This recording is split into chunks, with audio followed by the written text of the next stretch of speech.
Hey everyone, welcome back.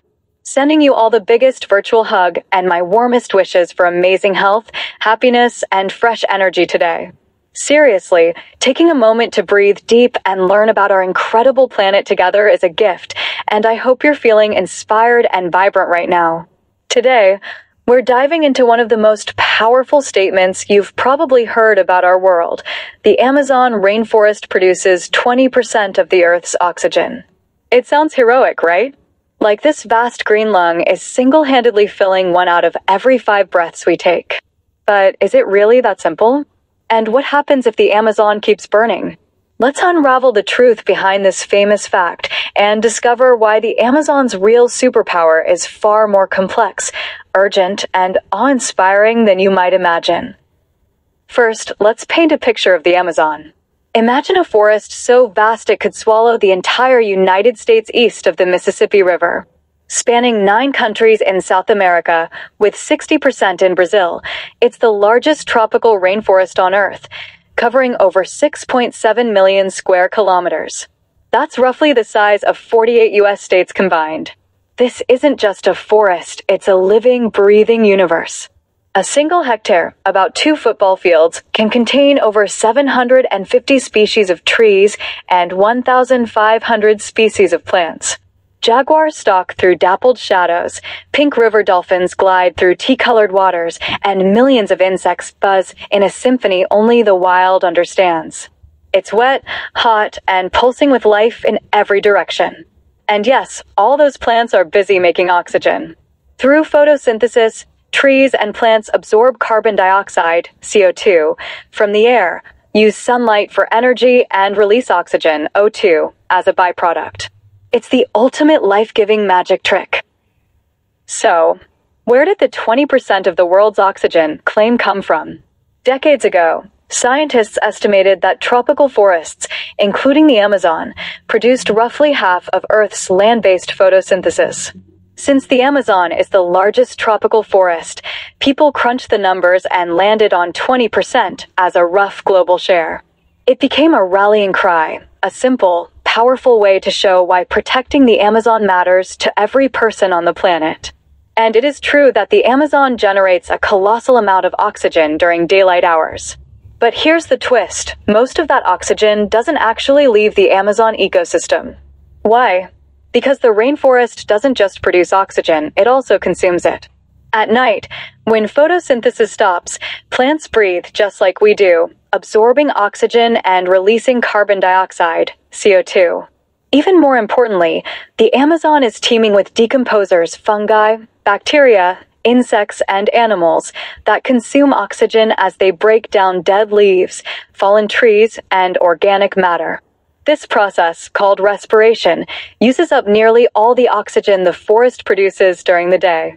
In fact, scientists now believe the mature Amazon rainforest is roughly carbon neutral, meaning it absorbs about as much carbon dioxide, CO2, as it releases and produces about as much oxygen as it consumes. Its net contribution to the global oxygen supply? Close to zero. Wait. If the Amazon's oxygen doesn't really reach us, does that mean it's not important? Absolutely not. This is where the story gets even more critical. While the 20% oxygen stat might be oversimplified, the Amazon plays a different role that's utterly vital for humanity and the planet. It's a gigantic carbon vault. Think of the forest as a massive, living battery storing carbon. Over centuries, its trees have sucked up billions of tons of carbon dioxide, CO2, from the atmosphere, the same carbon dioxide, CO2, driving climate change. All that carbon is locked away in trunks, roots, leaves, and soil. When the forest is healthy, it keeps pulling in more carbon than it releases, acting as a carbon sink. This is crucial because humans pump over 40 billion tons of carbon dioxide, CO2, into the air yearly by burning fossil fuels and clearing land. The Amazon has historically absorbed about 5 to 10% of those emissions, buying us precious time in the fight against global warming. But here's the crisis. That's changing fast. Deforestation, fires, and drought are flipping the Amazon from a carbon sink to a carbon source. When trees are cut and burned, All their stored carbon shoots back into the atmosphere as carbon dioxide, CO2, like opening a pressurized valve. In some parts of the eastern Amazon, this nightmare is already happening. If we lose too much forest, the Amazon won't just stop helping us, it will actively accelerate climate change. So, who does produce most of the oxygen we breathe? The unsung heroes are tiny, invisible, and live in the ocean. Phytoplankton. These microscopic algae float near the ocean's surface, covering vast stretches of sea. Like land plants, they perform photosynthesis, but on a planetary scale.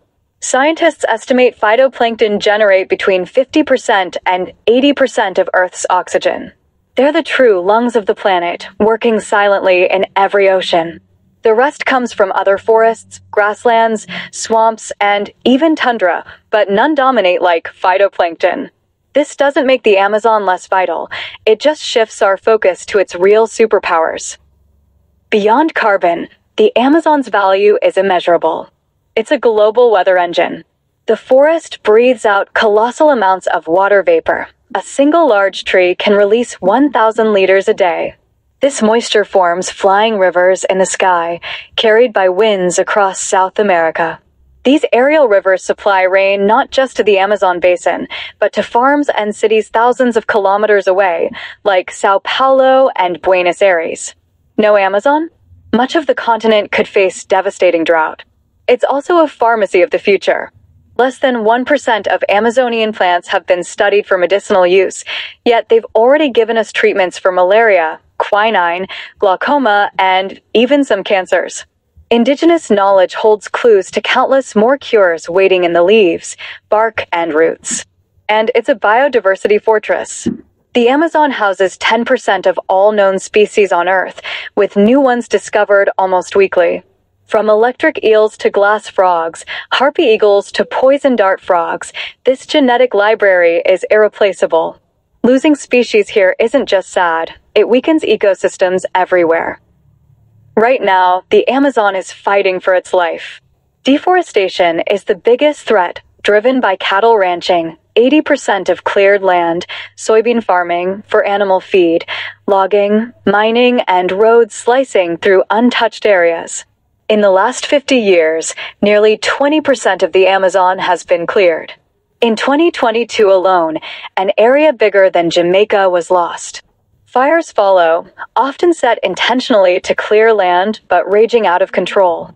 2019 and 2020 saw apocalyptic orange skies as millions of acres burned. Climate change itself is a vicious cycle. Hotter temperatures, longer dry seasons, and less rainfall stress trees, making them more vulnerable to fire and disease. Some scientists fear we're nearing a tipping point, where so much forest is lost that the Amazon can't generate enough rain to sustain itself, collapsing into a drier savanna. If that happens, up to 200 billion tons of carbon could release, equal to 5 to 10 years of global fossil fuel emissions. The stakes couldn't be higher. Protecting the Amazon isn't just about saving trees, it's about justice and wisdom. Indigenous peoples are the forest's best guardians. Over 400 tribes call the Amazon home, their cultures and survival intertwined with the ecosystem for millennia. Where indigenous land rights are strong, deforestation rates plummet. Supporting these communities isn't charity, it's essential strategy. Global choices matter too, reducing beef consumption, the #1 driver of deforestation, demanding deforestation-free products, and pushing companies and governments to value forests intact. Reforestation helps, but protecting what's standing is far more urgent.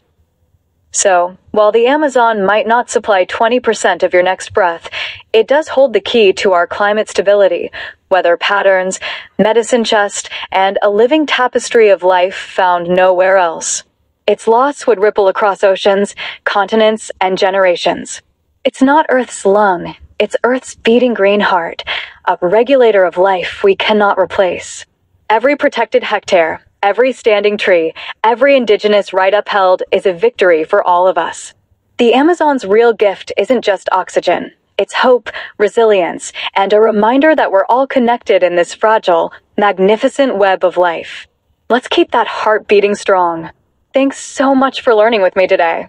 Take care of yourselves, breathe deep, and I truly hope you have a healthy, vibrant, and hopeful week ahead. See you next time.